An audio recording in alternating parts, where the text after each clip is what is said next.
এবং আমরা অতীতে দেখেছি এরকম ঘটনা কিন্তু প্রথম না। বাংলাদেশ দেখিয়ে দিয়েছে মুস্তাফিজ শুধু একজন ক্রিকেটার না, মুস্তাফিজই বাংলাদেশ। যারা কিনা একজন ক্রিকেটারকে নিরাপত্তা দিতে পারে না, সেখানে পুরো দল কিভাবে নিরাপত্তা পাবে? মানে আমরা সবসময় একটা কথা বলে থাকি যে বাংলাদেশ ক্রিকেট বোর্ডের সেই গার্ডস নাই, বাংলাদেশের সরকারেরও সেই নেই, মাঝে মাঝে হম্বিতম্বি করে কিন্তু আলটিমেটলি তারা সেভাবে কোনো অ্যাকশনে যেতে পারে না।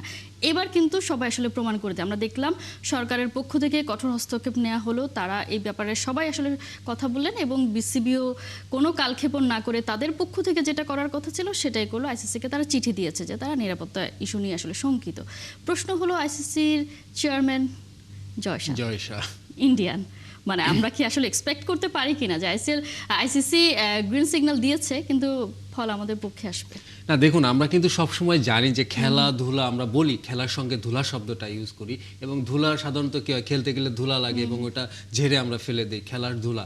কিন্তু এবার মুস্তাফিজকে নিয়ে যেটা হলো, যে রাজনীতিটা হলো এবং বিসিসিআই যেটা করলো আইপিএল খেলতে গিয়ে তার গায়ে একটি কাদা লাগিয়ে দিল, মানে এই কাদাটি আসলে ঝেড়ে ফেলার মতন না, এটা আসলে পরিষ্কার করতে হবে। এবং বাংলাদেশ সেই গার্ডসটি দেখিয়েছে যে আপনার সব সময় সব কিছু আসলে মেনে নেওয়া যায় না। এখানে শুধু একা মুস্তাফিজ না, মানে ব্যক্তি মুস্তাফিজকে ভারতীয় বোর্ড এটা ব্যান করেছে আইপিএল থেকে, ব্যাপারটি এমন না। বাংলাদেশ দেখিয়ে দিয়েছে মুস্তাফিজ শুধু একজন ক্রিকেটার না, মুস্তাফিজই বাংলাদেশ।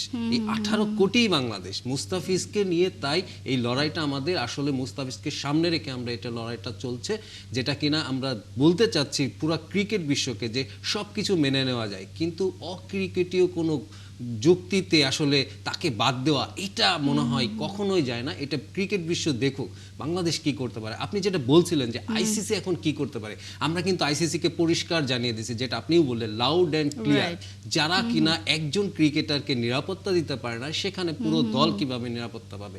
তো লাউড অ্যান্ড ক্লিয়ার বাংলাদেশ যাবে না ভারতে। এখন কি হয়েছে, আইসিসির কাছে আমরা একটা আবেদন করেছি যে ভারতের বাইরে কোনো ভেন্যু দেওয়া যায় কিনা।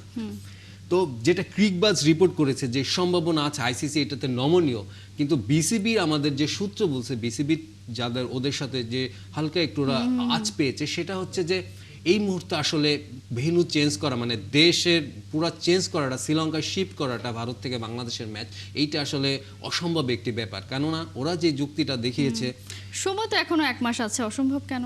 অসম্ভব এই কারণে যে এটার সাথে অনেক লজিস্টিক ব্যাপার যুক্ত থাকে। যেমন প্রত্যেক দিন টি-20 বিশ্বকাপে 3টি করে ম্যাচ হবে, যার 2টি ভারতে রাখা হয়েছে, একটি শ্রীলঙ্কাতে রাখা হয়েছে। তার মানে 3 সেট ব্রডকাস্ট যে ক্যামেরা, সেখানে তো 3 সেট করে থাকবে। তো বাংলাদেশের খেলা যদি শ্রীলঙ্কাতে হয় এবং শ্রীলঙ্কাতে আরেকটা খেলা হয়, শ্রীলঙ্কাতে ভেন্যু 3টা, সেখানে 2টা সেট লাগবে এবং ভারতে 2টা সেট থাকবে, মানে আরেকটি সেট বাড়াতে হবে। এটা তাদের যুক্তি। কিন্তু যেটা হয়েছে যে আইসিসি কিন্তু চাইলে এটা পারে, এবং আমরা অতীতে দেখেছি এরকম ঘটনা কিন্তু প্রথম না যে নিরাপত্তার কারণে বিশ্বকাপে কোনো দেশ যেতে অস্বীকার করেছে। আমরা 1996 সালে আমরা ওয়ার্ল্ড কাপে দেখেছি যে শ্রীলঙ্কাতে তখন যায়নি, অস্ট্রেলিয়া এবং ওয়েস্ট ইন্ডিজ যায়নি, কারণ কলম্বোতে সেন্ট্রাল ব্যাংকে আত্মঘাতী বোমা বিস্ফোরণ হয়েছিল, ওরা যায়নি। সেই দুটো ম্যাচ কিন্তু ওয়াক ওভার দিয়ে দেওয়া হয়েছিল শ্রীলঙ্কাকে, এবং শ্রীলঙ্কা ওই সময় কোনো ম্যাচ না খেলে অ্যাকচুয়ালি কোয়ার্টার ফাইনাল চলে গিয়েছিল। তারপর 2003 সালে আমরা দেখেছি যে জিম্বাবুয়েতে যে যায়নি ইংল্যান্ড, কারণ রাজনৈতিক একটা টানাপোড়েন চলতেছিল সেই সময়, এবং কেনিয়া তো নাইরোবিতে যায়নি নিউজিল্যান্ড। তো সব মিলিয়ে 4টি এরকম ঘটনা আছে। এবং সর্বশেষ যেটা আমরা দেখেছি যে টি-20 ওয়ার্ল্ড কাপ 2009-এ ইংল্যান্ডে যায়নি, তখন মানে জিম্বাবুয়ে উইথড্র করে নিয়েছিল নিজেদের নাম, কারণ তাদের সাথে রাজনৈতিক একটা টানাপোড়েন চলতেছিল, সেই কারণে তারা উইথড্র করে নিয়েছিল। এবং সেই জায়গায় কিন্তু আইসিসি পরে তাদের সাথে সমঝোতা করেছিল, একটু শর্ত দিয়েছিল যে তাকে ব্যান করবে না জিম্বাবুয়েকে, সেই শর্ত দিয়ে তারা সরে গিয়েছিল এবং তারপরে সেখানে স্কটল্যান্ডে নিয়েছিল।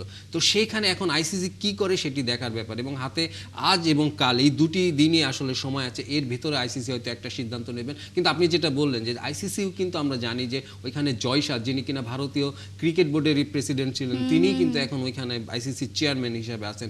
সো আমরা যেটা দেখছি যে, এবং আমরা যেটা জানি যে আইসিসি এবং ফিফা যদি তুলনা করে, আইসিসি সেই গার্ডসটা কিন্তু নেই।